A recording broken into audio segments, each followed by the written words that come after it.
అందరికీ ఈరోజు వీడియోలో గ్రీన్ హౌస్ ఎఫెక్ట్ గురించి చూద్దాము. And green house effect mechanism ఎలా వర్క్ అవుతుంది, ఏం జరుగుతుంది అట్మాస్ఫియర్లో, దాని గురించి అన్ని ఫుల్ డీటెయిల్స్ అనేవి ఈ వీడియోలో చూద్దాం. First, the green house effect is the process through which heat is trapped near earth surface by the substances known as greenhouse gases. Greenhouse gases అంటే ఏంటంటే gases which are used to trapping of heat energy. Heat ఎనర్జీని trap చేయడానికి use అయ్యే gases ఏవైతే ఉంటాయో వాటిని greenhouse gases అంటాం. ఆ గ్రీన్ హౌస్ గ్యాసెస్ వల్ల ఏం జరుగుతుందంటే హీట్ అనేది ట్రాప్ అయిపోతుంది అనమాట. ట్రాప్ అయ్యి ఎర్త్ సర్ఫేస్కి దగ్గరలో అట్మాస్ఫియర్లో హీట్ అనేది ట్రాప్ అయి ఉండిపోతుంది. దీన్నే గ్రీన్ హౌస్ ఎఫెక్ట్ యొక్క ప్రాసెస్ అని చెప్పి అంటాం అనమాట. గ్రీన్ హౌస్ ఎఫెక్ట్ అంటే హీట్ ఎనర్జీని ట్రాప్ అవుతుంది. దాన్ని ఎవరు ట్రాప్ చేస్తారంటే గ్రీన్ హౌస్ గ్యాసెస్. ఇక్కడ వరకు క్లారిటీ ఉంది కదండి.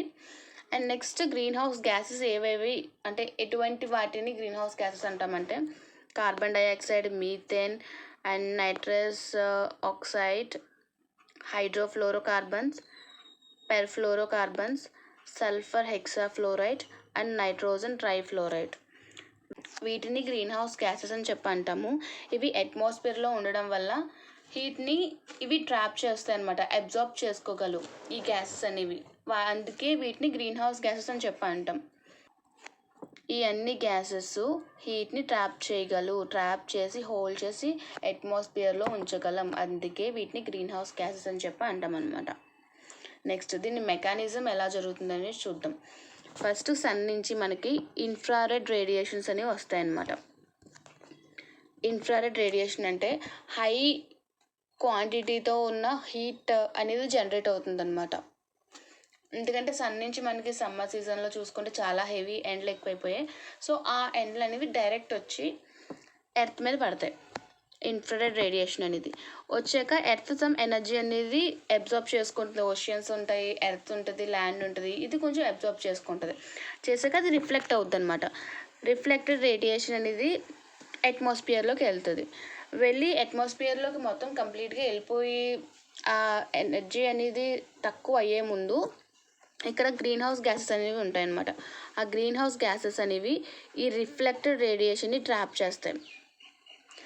అండ్ మీకు ఒక డౌట్ రావచ్చు, మరి ఇక్కడ నుంచి కూడా రేడియేషన్స్ వస్తున్నాయి కదా, ఇక్కడ నుంచి కూడా రేడియేషన్సే వస్తున్నాయి, ఇక్కడ ఎందుకు ట్రాప్ చేయవు, ఓన్లీ ఇక్కడే ఎందుకు గ్రీన్ హౌస్ గ్యాసెస్ ట్రాప్ చేస్తాయి అని అయితే డౌట్ రావచ్చు మీకు. ఏంటంటే ఇక్కడ వచ్చేటప్పుడు షార్ట్ వేవ్ లెంగ్త్తో వస్తాయి. అంటే సన్ నుంచి చాలా ఫాస్ట్గా వచ్చేస్తాయి అనమాట. అండ్ ఫాస్ట్గా వచ్చేయడం వల్ల అక్కడ ఎనర్జీ అనేది చాలా ఎక్కువ ఉంటుంది అనమాట.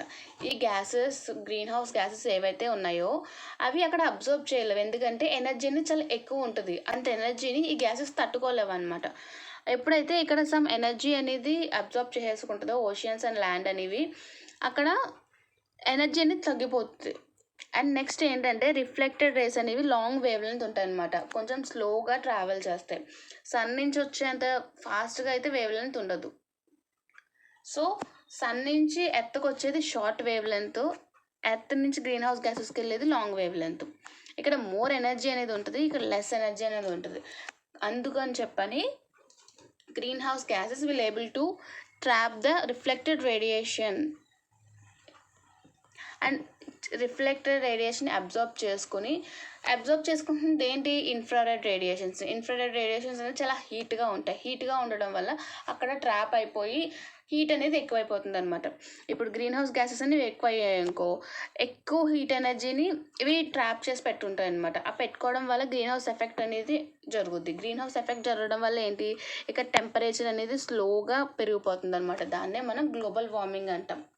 ఆల్రెడీ గ్లోబల్ వార్మింగ్ గురించి ఎవరైనా వీడియో చూడని వాళ్ళు ఉంటే చూడండి, నేను అప్లోడ్ చేశాను. దాని గురించి డీటెయిల్స్ అనేవి ఇచ్చాను అనమాట. ఒకసారి ప్లేలిస్ట్ చెక్ చేయండి, ఎన్విరాన్మెంట్ రిలేటెడ్ ప్లేలిస్ట్ ఉంటుంది. అండ్ ఇక్కడ గ్లోబల్ వార్మింగ్ అనేది ఇంక్రీజ్ అయిపోతుంది. ఇంక్రీజ్ అయ్యాక అది leads to climate change. Climate అనేది చేంజ్ అవడానికి రెస్పాన్సిబుల్ అవుతుంది గ్రీన్ హౌస్ గ్యాసెస్ అనేవి. ఇప్పుడు మీకు మెకానిజం అర్థమైనట్టుంది. ఇన్ఫ్రారెడ్ రేడియేషన్స్ అనేవి సన్ నుంచి ఎర్త్కి వస్తాయి. ఎర్త్కి వచ్చాక సమ్ ఎనర్జీ అబ్జర్బ్ చేసుకున్నాక రిఫ్లెక్టెడ్ రేడియేషన్ అనేది అట్మాస్ఫియర్లోకి వెళ్తాయి.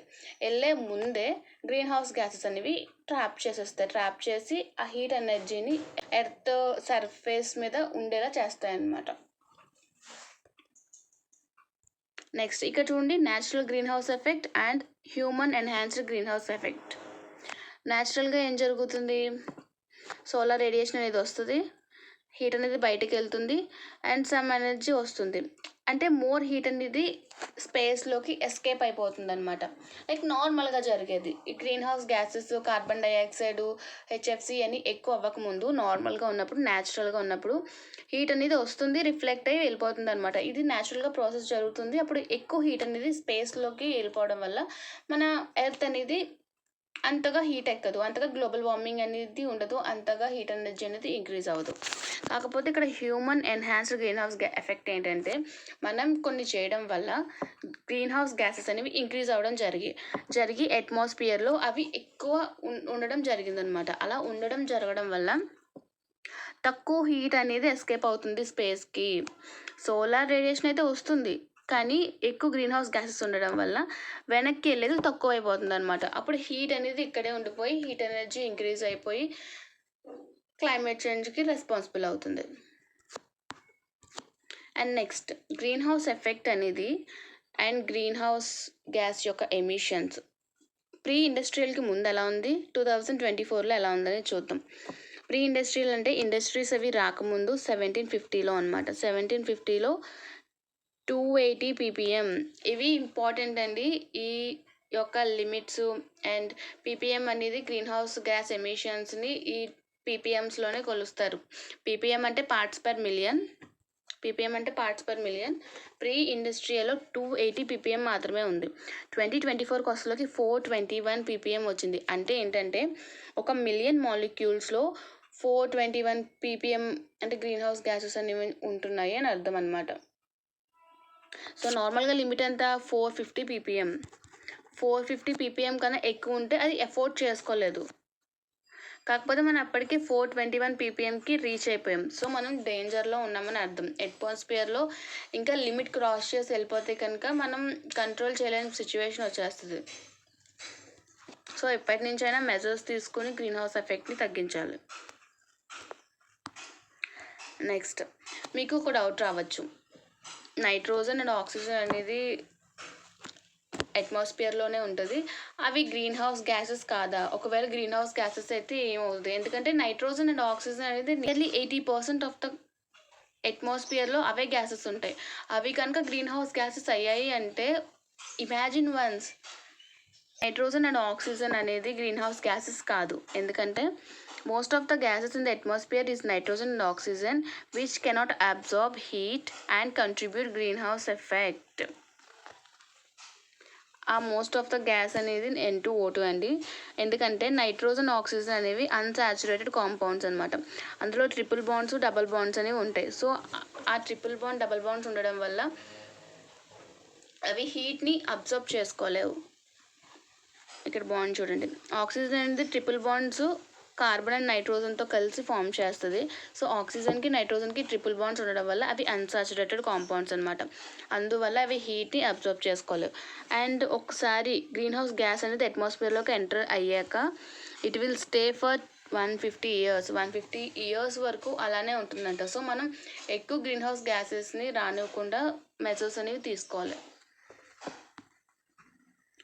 ఇక్కడ చూడండి, sector wise green house gas emissions ఎంత కాంట్రిబ్యూట్ చేస్తున్నాను. ఎనర్జీ సెక్టర్ వచ్చి 73.2, అగ్రికల్చర్ వచ్చి 18.4, వేస్ట్ 3.2 అండ్ ఇండస్ట్రీ వచ్చి 5.2%. అందులో సబ్ కేటగిరీస్ కూడా డివైడ్ చేశారు. లైక్ ఎనర్జీని industry, transport and energy in buildings and unallocated fuel combustion. ఇవన్నీ అంత ఇంపార్టెంట్ కాదండి. కాకపోతే ఎనర్జీ అంటే ఏమేమి సెక్టర్స్ వస్తాయో జస్ట్ చూసుకోండి. అండ్ ఎనర్జీలో మాత్రం industry, transport and buildings, unallocated fuel combustion and fugitive emissions from energy production, ఇవి చూసుకోండి. మెయిన్గా ఎనర్జీ అనేది ఎక్కువ కాంట్రిబ్యూట్ చేస్తుంది. అండ్ అగ్రికల్చర్ దాని నెక్స్ట్ పొజిషన్లో, తర్వాత ఇండస్ట్రీస్ ఉన్నాయి, తర్వాత వేస్ట్ ఉంది.